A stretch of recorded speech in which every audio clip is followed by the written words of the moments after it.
What is up, ladies and gentlemen? Welcome back to the Brandon Coin YouTube channel. Hope everybody's having a great day. And this is the start, V2, of getting some sort of DIY solar setup running.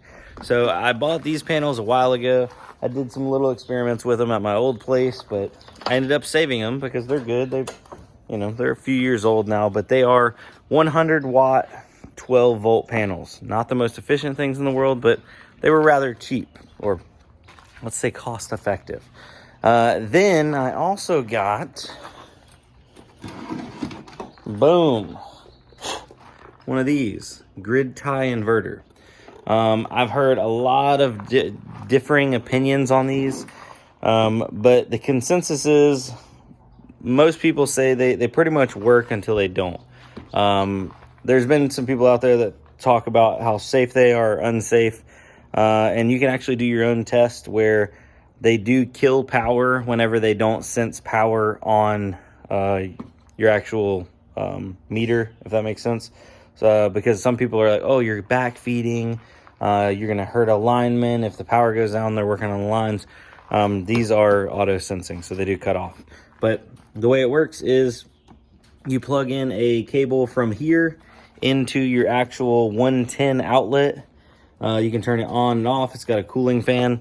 Those cooling fans do break and they overheat, and the units burn out. So that's one thing we need to take into account. Then you put your positive and negative into this side from your actual solar panels. This one, the input is rated at 22 to 50 volts DC, and the output's 90 to 140 volts AC. So I have two 12 volt panels. I can wire those together so they double the voltage. So I'll be 24 volts essentially. Not exactly, because it fluctuates with like the sun and all that kind of stuff. By the way, I'm not an expert on any of this. I'm super green. So if you know a bunch about solar and stuff, help a brother out. But anyway, I want to get this setup back up and running. I had this setup running in my old place.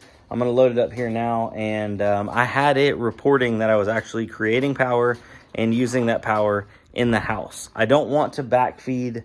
I don't want to try to earn credits, because I unfortunately have Duke Energy in North Carolina here, and the backfeeding program is not great. It's not a 1-to-1. It's not even a 1-to-2 or a 2-to-1. I don't know. You don't even get 50%. It's less than 50% credit. So, yeah, it's not great, considering that we already have relatively cheap power out here, about 11 cents per kilowatt. But I already have the stuff. I might as well get it wired back up. I don't know if I'm going to end up putting it on my roof or not. I do have an area that's cleared that gets pretty much full sunlight, so might do there. For the time being, I want to get it up and running and make sure everything works, though, before we go too far along. So yeah, let's go get it. Okay, so we are here in my garage. Don't judge me, we're still moving in, so it's still a mess. But I got the grid tie inverter, and I've seen what a lot of people do, and I like the setup, is they'll take like some plywood across the wall and literally use the little mounts on the sides and screw it to the plywood and then run all their wires from there. I want to do the shortest runs possible, especially on my DC side.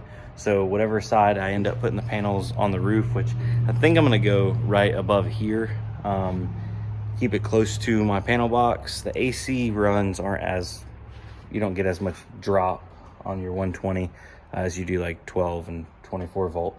But I'm still going to keep it close. So gonna mount the meter right here. Gonna run me a separate circuit, because I do have a whole circuit monitor system that I still have to put on this, but a separate circuit just for my grid tie setup.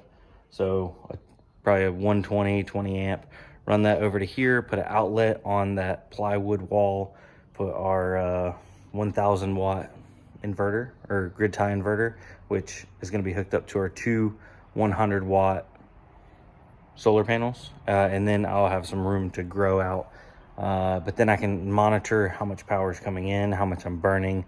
I want to make sure my system doesn't get bigger than what I'm currently burning, because I'm not keeping any battery backup, and I don't want to backfeed any back to the old grid, even though it is a grid tie system. Does that make sense? Am I making sense there?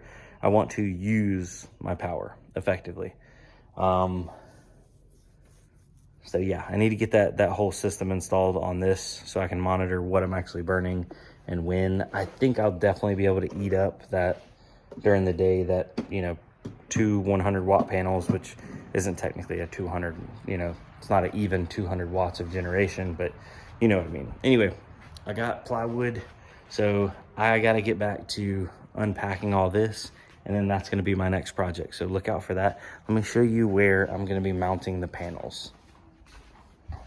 So originally I thought, you know, I could go over here, take those panels and mount them up there, but I think I'm actually going to mount them on this other side, because that would make a super long run of cable that would have to go inside and go down, whereas I can mount everything on this wall where my meter is, or where my box is, and where the inverter is going to be.